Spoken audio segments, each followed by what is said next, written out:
अरे बेट्यानो, इतक्या लवकर मी काय जात नसतो तुम्हाला सोडून. हा, मला बी अजित पवार म्हणतात.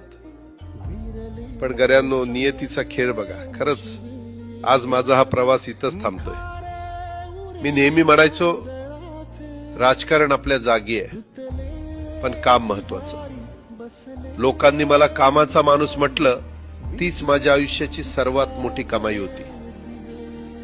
आज निरोप घेताना मन खूप जड आहे, पण एक समाधान आहे की शेवटच्या श्वासापर्यंत मी तुमच्यासाठीच धावत होतो. मी तुम्हाला शब्द दिला होता, जोपर्यंत माझे हातपाय चालतात तोपर्यंत तुमचं भलं करण्यासाठी मी झटत राहील. नियती बघा कशी असते. आज माझ्या हक्काच्या बारामतीच्या मातीत तुमच्या सेवेसाठी येत असतानाच माझे हातपाय कायमचे विसावले.